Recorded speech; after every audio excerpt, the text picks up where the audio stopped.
Good day everyone. My name is Carlo Breis, 19 years old, an accounting student. I did this video to discuss and share with you some information about economics, particularly the microeconomics. This video is actually the first part of my discussion. I have 3 more videos to make, so a total of 4 videos discussing different topics about microeconomics will be uploaded to the YouTube. In this video, we will focus on the introduction of economics and microeconomics. I will also be discussing some basic words that people usually think when they hear the word economics.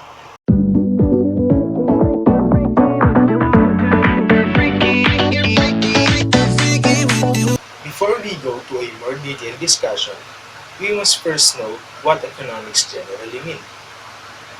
The word economics came from the Greek word oikonon.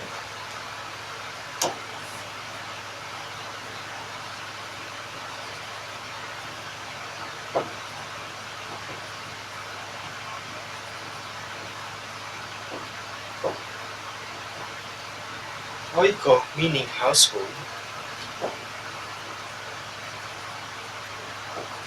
remain meaning management.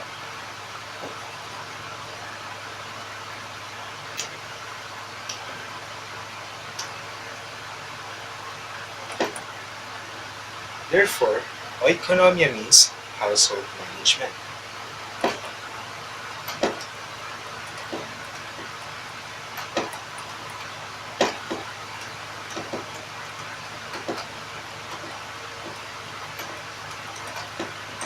Household management or overseeing the activities in the household.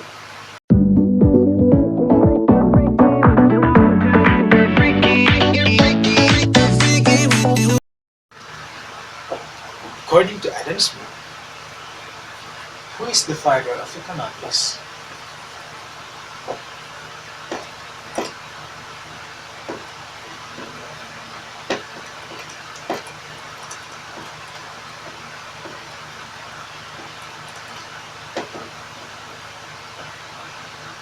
Economics is the science of wealth which studies the process of production,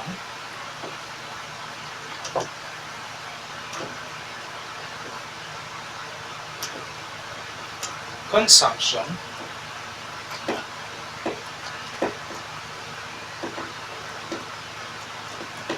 and accumulation of wealth.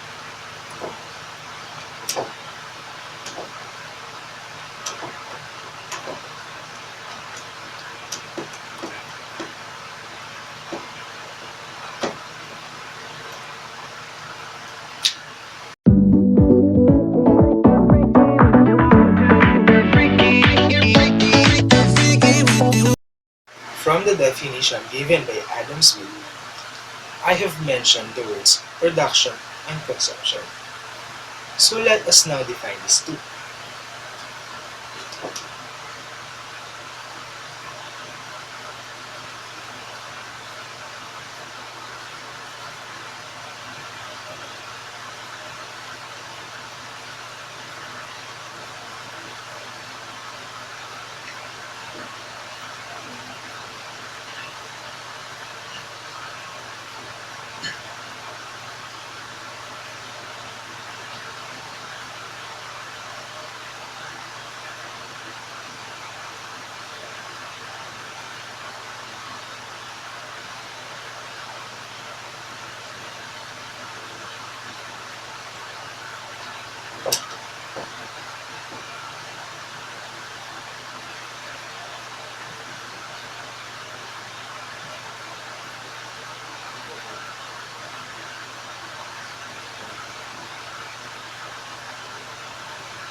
Production is the processes and methods used to transform tangible inputs like raw materials and intangible inputs, like ideas, information, and knowledge, into goods and services. While the consumption is an economic activity that pertains to the use of resources to meet human needs and wants, that provides immediate and direct satisfaction to the consumer.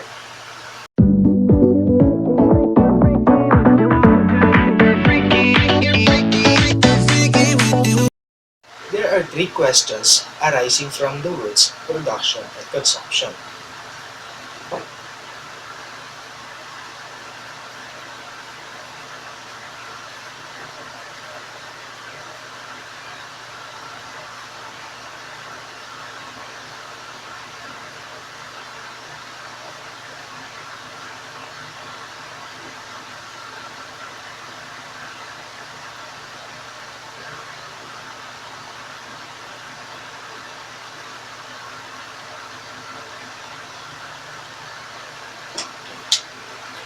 What to produce, who is the consumer, and who is the producer.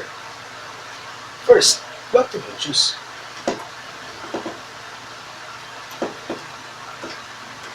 The things that must be produced are the services and goods. Services and goods that are considered important or given priority by an individual or society. Who is the consumer?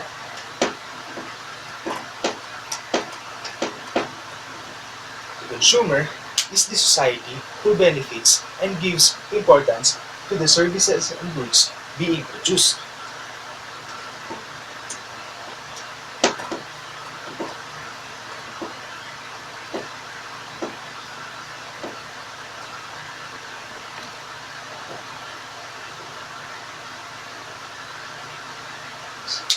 Who is the producer?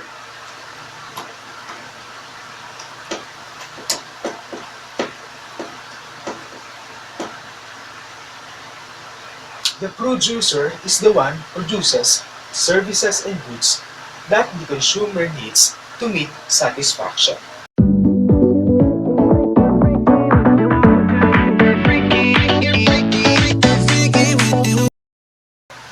Now that we know what economics generally mean, we will also define the word microeconomics.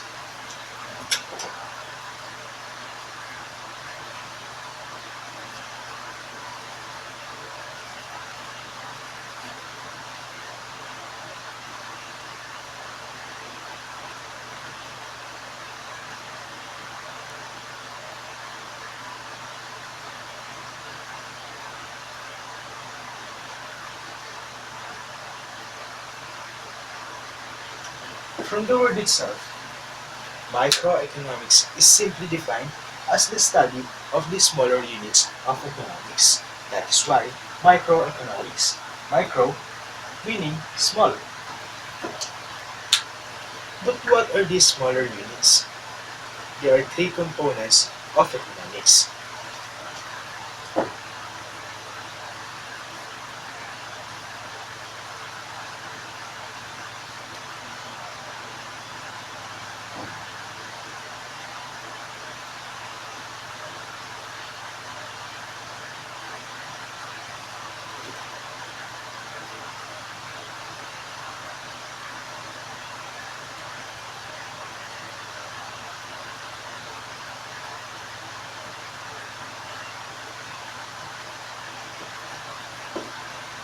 The household is simply defined as a house and its occupant regarded as a unit.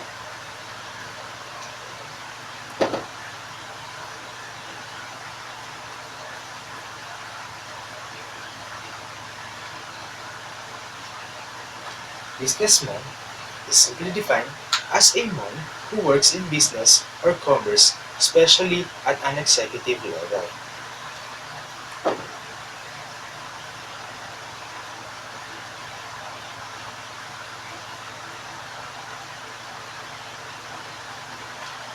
Government is simply defined as a system or group of people governing an organized community, often a state.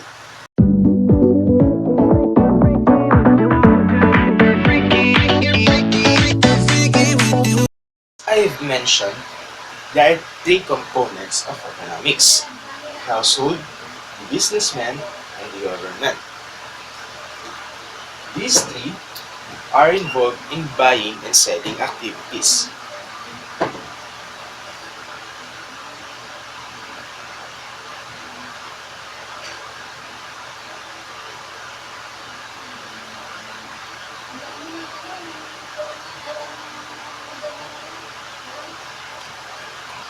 Buying is the household's perspective,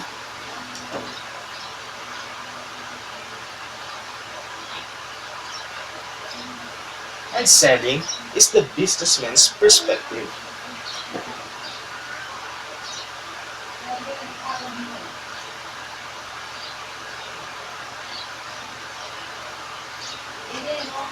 But where is the government?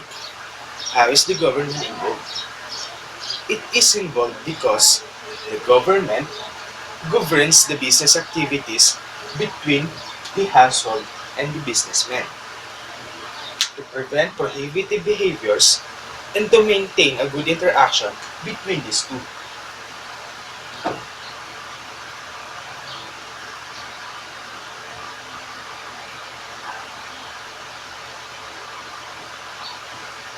And as we all know, as the businessmen do businesses, the government collects taxes.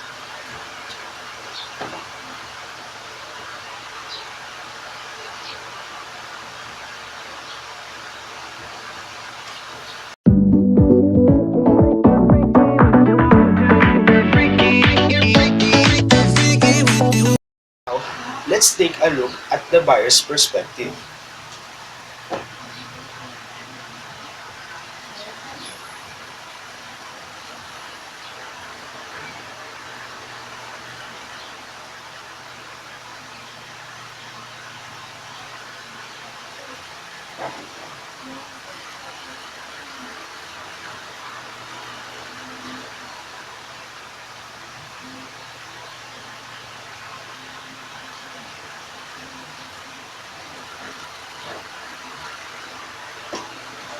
What do you think are the things to consider in buying?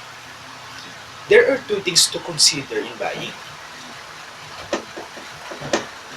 First is the price. Second is the budget.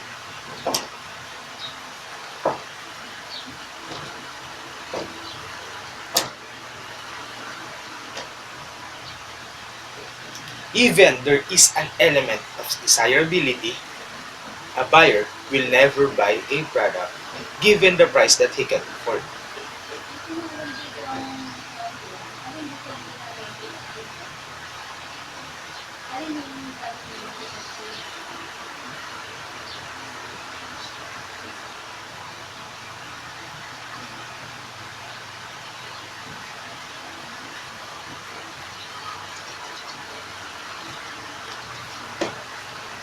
But who is the setter of the price? Is it the buyer or is it the seller?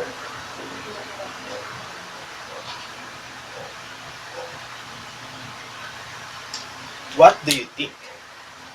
Who is the setter of the price? The answer is both.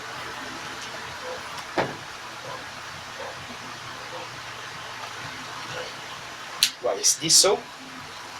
The seller is the actual setter of the price, but he will not set a price without considering the buyer's budget. A seller will never set a price that a buyer can afford.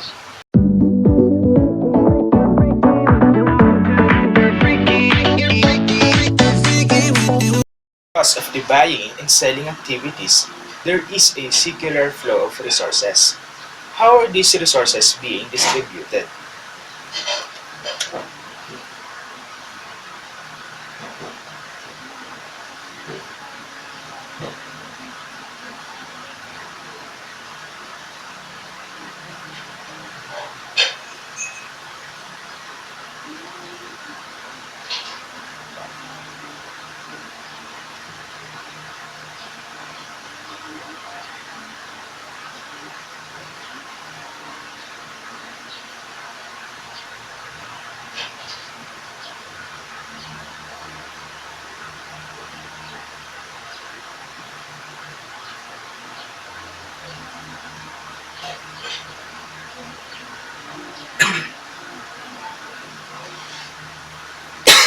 excuse me, the resources are being distributed by the use of land through rent, by the use of money through interest, and labor through salary and wages. Now let us define these three: the rent, interest, and salary and wages.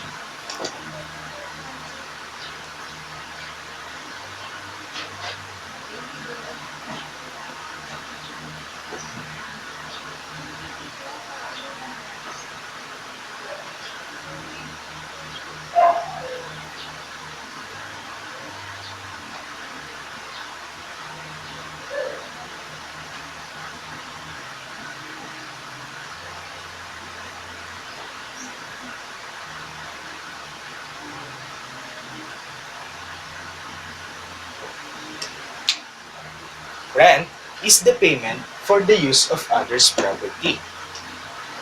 Interest is the payment for the use of others' money.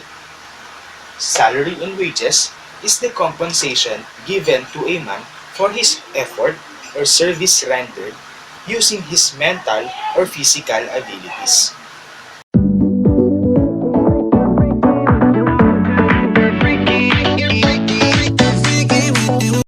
Let's move on. There are two factors that influence the price.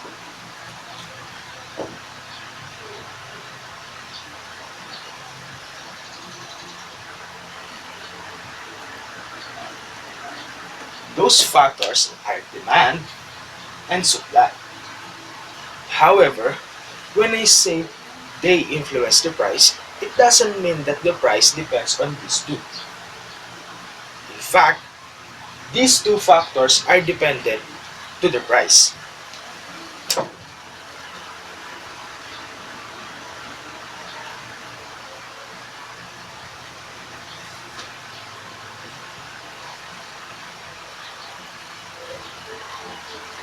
Now, let's talk about the demand first.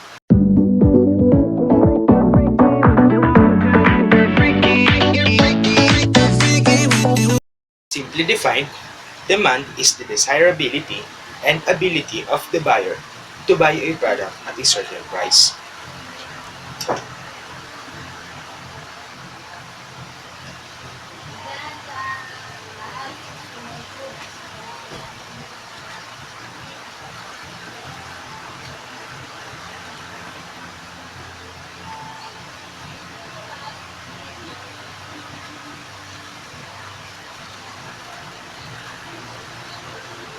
When we speak of desirability, it means that the buyer wants to buy the product,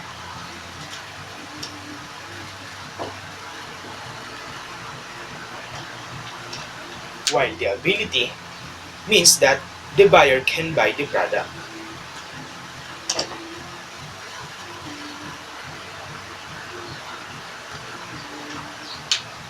When one element is missing, it is nonsense.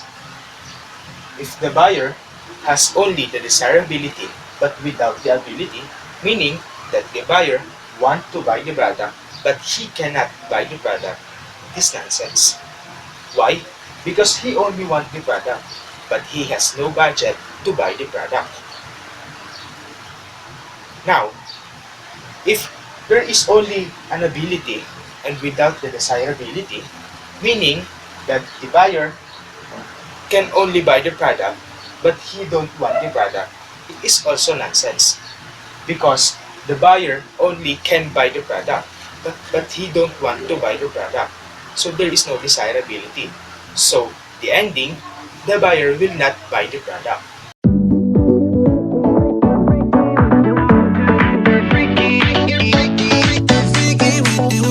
To make it clear and more understandable, I will show you a graphical representation of the inverse relationship of the price and demand.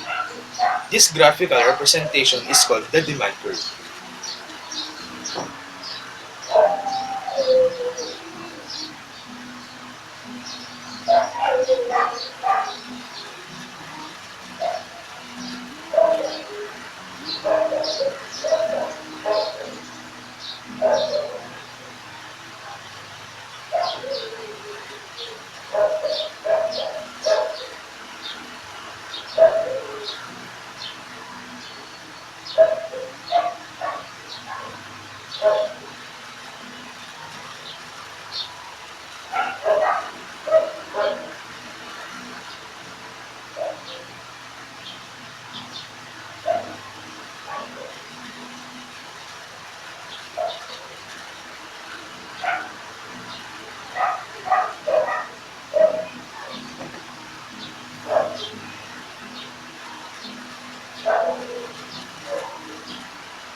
demand curve, or the graphical representation of demand rather, is shown like this, straightly sloping down.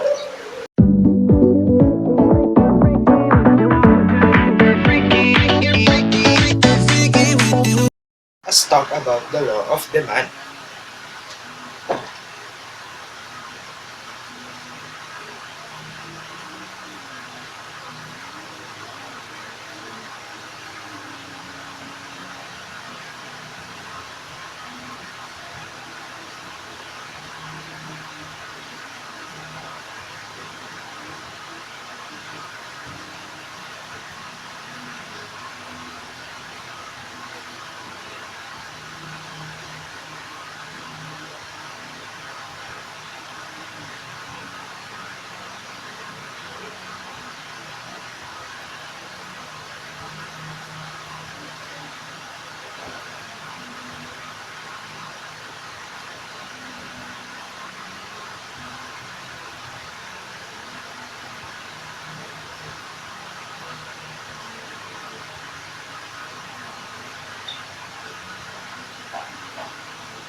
Law of demand states that at ceteris paribus, while the price is increasing, the quantity demanded is decreasing. And when the price is decreasing, quantity demanded is increasing. This is the inverse relationship that I am talking about when I am speaking of the demand curve. Now, the ceteris paribus means that all other factors that may affect demand remains at constant.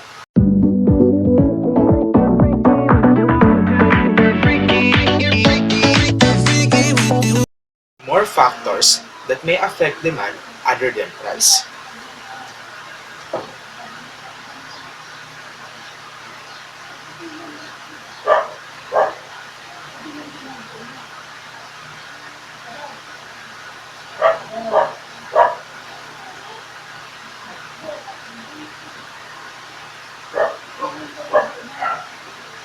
Those are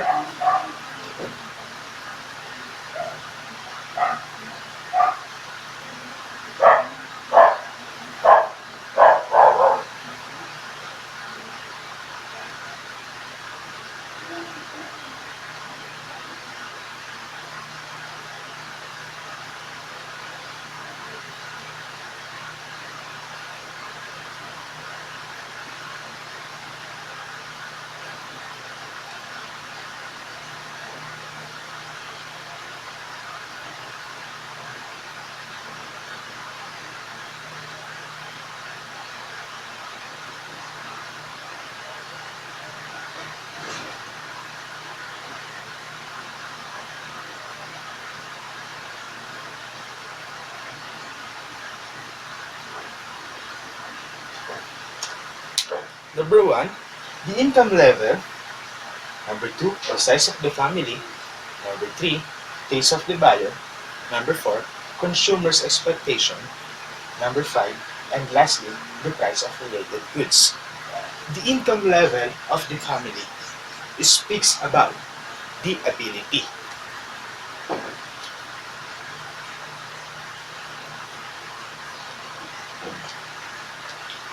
As I have mentioned earlier, it talks about that the buyer can buy the product.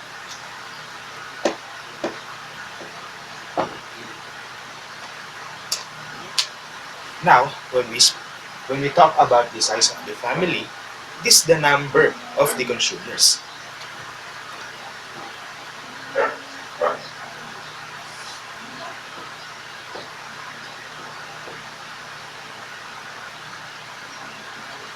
Like for example, if the number of the family increases, even there is no element of desirability, they have no choice but to consume more because of the number of the family. Number 3, the taste of the buyer. The taste of the buyer speaks about the desirability.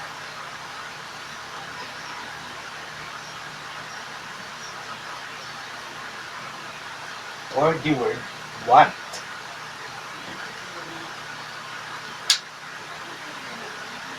Now, Number 4, consumer expectation speaks about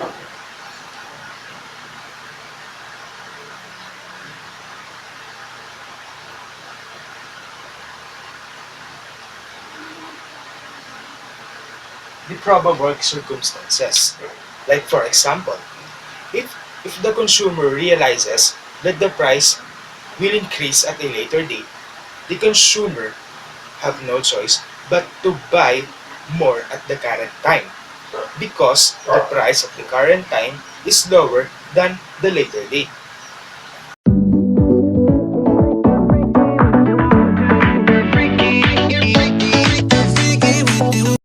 There are times that the demand curve changes.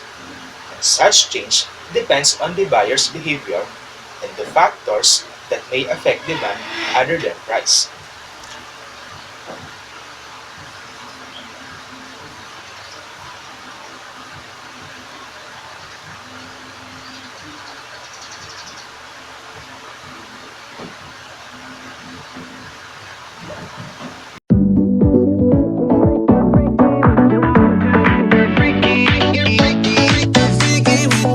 Now, I'm going to show you different changes in demand.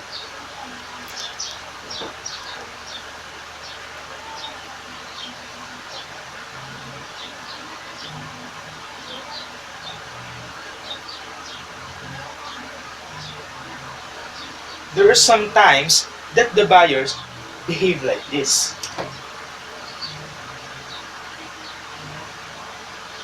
As you may notice, there is a less change in price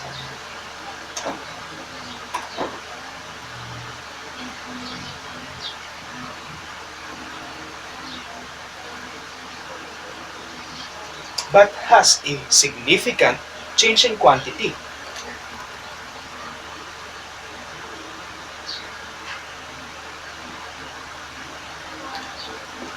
The reason may be the income level of the consumer.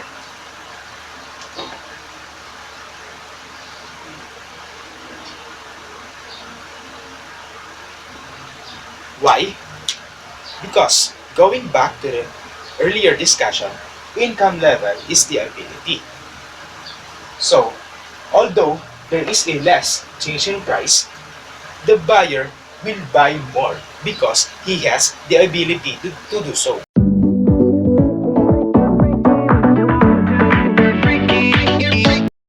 There are also times the change in demand will also look like this. As you may notice, there is a less change in price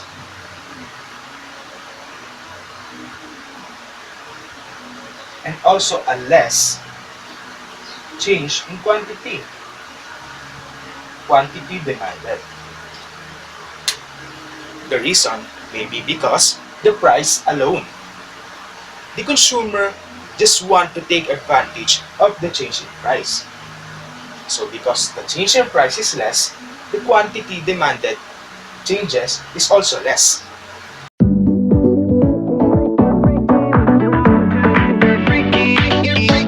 There are times that while the change in price is significant, the quantity change is less.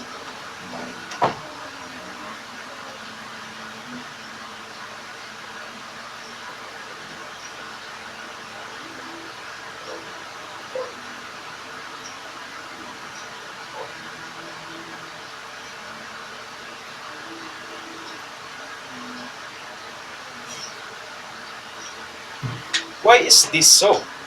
The reason may be because the taste of the buyer. As I said, the taste of the buyer has something to do about with the desirability to consume. Now, even there is a significant change, the change in the quantity demanded of the buyer is less because he maybe he don't want to buy the product and he just want to take advantage of the significant change in price. So there is still a change in demand.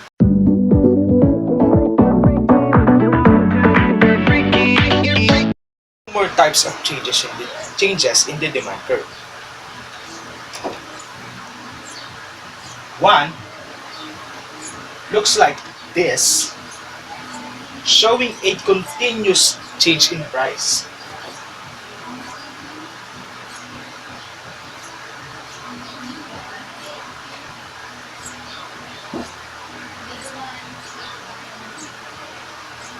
But the quantity remains the same.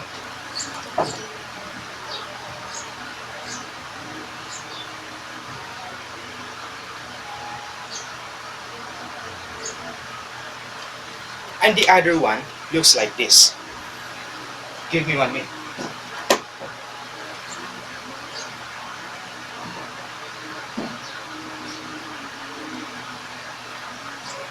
The other one looks like this, showing a continuous change in quantity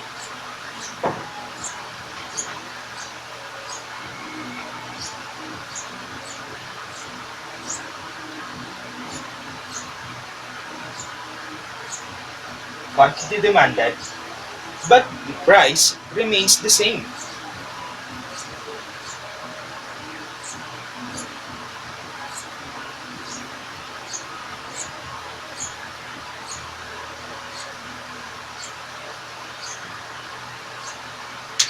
So that is the end of the discussion about the changes in demand curve. Now, we're going to move on to the supply.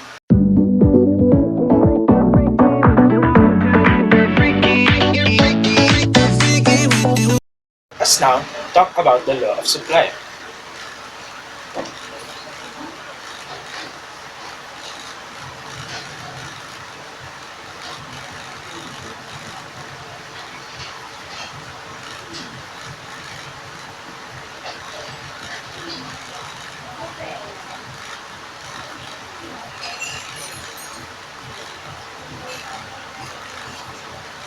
Law of supply states that as the price increases, quantity supplied also increases.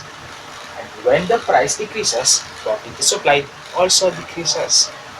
We may notice that they have the same movement. Unlike the demand and the price, or the relationship between the demand and price rather, their relationship is inverse. So we may notice that the supply and the demand also has a converse relationship.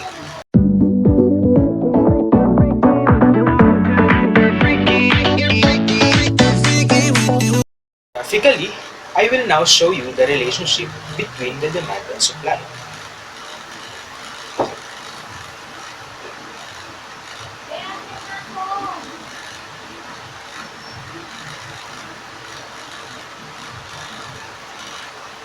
This is the demand curve.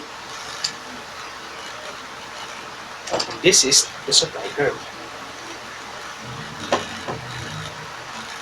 Again, these two have converse relationship. The point where they intersect is what we call the equilibrium point.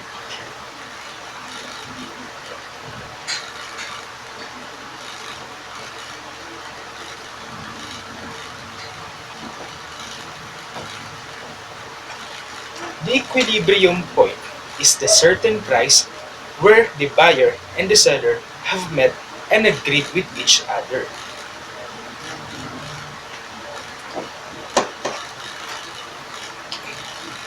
We may notice that in this area,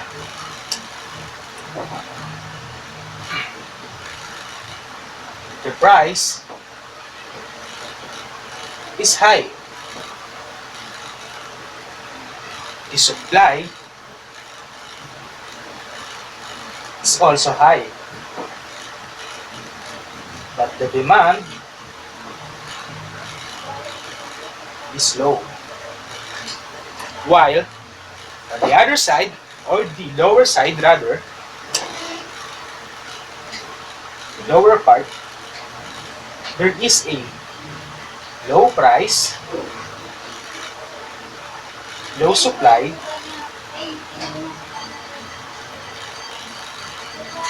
and a high demand.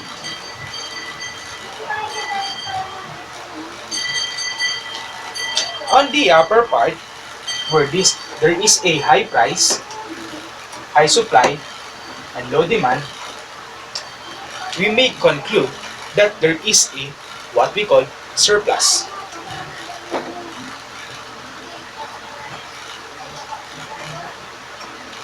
So the tendency is that the price is to go down. While on the lower side, or the lower part rather, we may conclude that there is a shortage.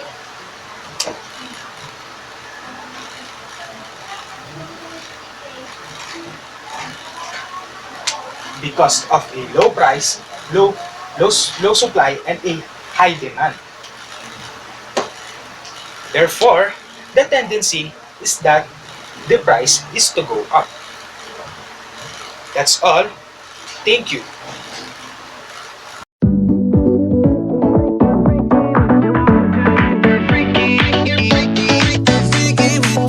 Let's run away one more time and spend the night being as young as we can.